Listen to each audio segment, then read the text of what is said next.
Genesis 1-3, New King James Version. In the beginning, God created the heavens and the earth. The earth was without form and void, and darkness was on the face of the deep. And the Spirit of God was hovering over the face of the waters. Then God said, "Let there be light," and there was light. And God saw the light, that it was good, and God divided the light from the darkness. God called the light day, and the darkness he called night.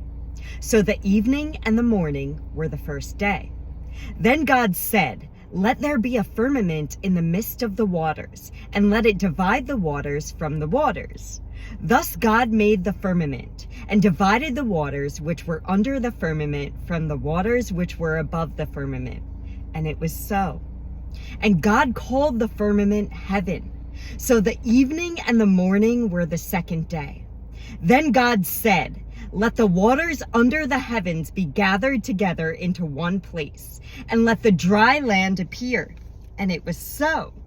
And God called the dry land earth, and the gathering together of the waters he called seas. And God saw that it was good. Then God said, "Let the earth bring forth grass, the herb that yields seed, and the fruit tree that yields fruit according to its kind, whose seed is in itself on the earth." And it was so. And the earth brought forth grass, the herb that yields seed according to its kind, and the tree that yields fruit, whose seed is in itself according to its kind. And God saw that it was good. So the evening and the morning were the third day.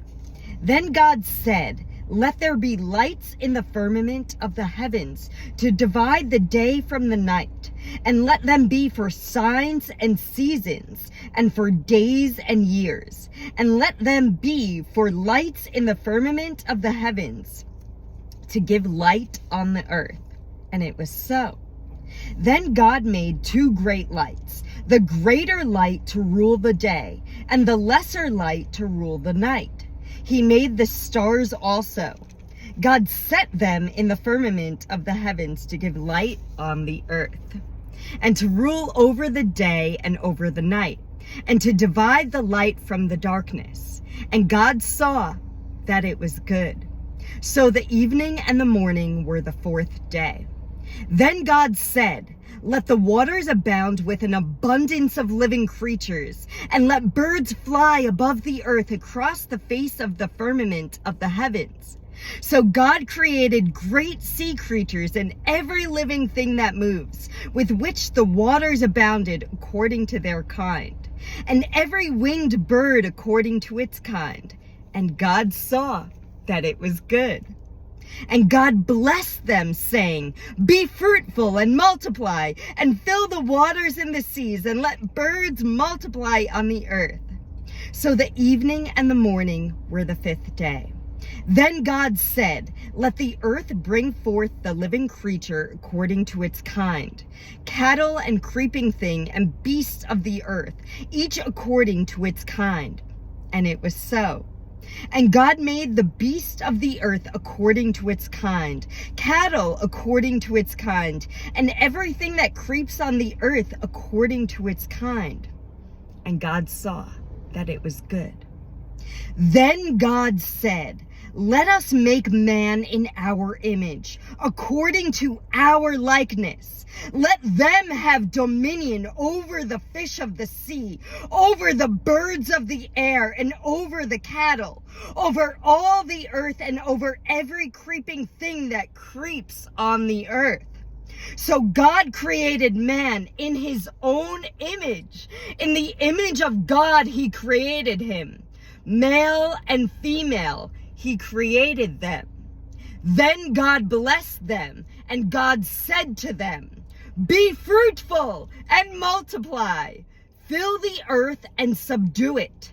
Have dominion over the fish of the sea, over the birds of the air, and over every living thing that moves on the earth."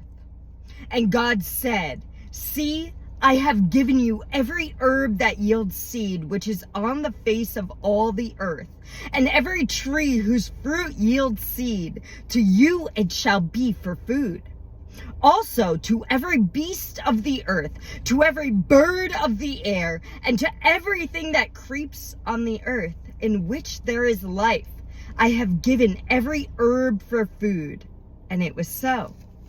Then God saw everything that he had made, and indeed it was very good. So the evening and the morning were the sixth day. Thus the heavens and the earth and all the host of them were finished. And on the seventh day God ended his work which he had done. And he rested on the seventh day from all his work which he had done. Then God blessed the seventh day and sanctified it, because in it he rested from all his work which God had created and made. This is the history of the heavens and the earth when they were created, in the day that the Lord God made the earth and the heavens, before any plant of the field was in the earth, and before any herb of the field had grown. For the Lord God had not caused it to rain on the earth, and there was no man to till the ground. But a mist went up from the earth and watered the whole face of the ground. And the Lord God formed man of the dust of the ground, and breathed into his nostrils the breath of life, and man became a living being. The Lord God planted a garden eastward in Eden, and there he put the man whom he had formed. And out of the ground the Lord God made every tree grow that is pleasant to the sight and good for food. The tree of life was also in the midst of the garden, and the tree of the knowledge of good and evil. Now a river went out of Eden to water the garden, and from there it parted and became 4 river heads. The name of the first is Pishon. It is the one which skirts the whole land of Havilah, where there is gold. And the gold of that land is good.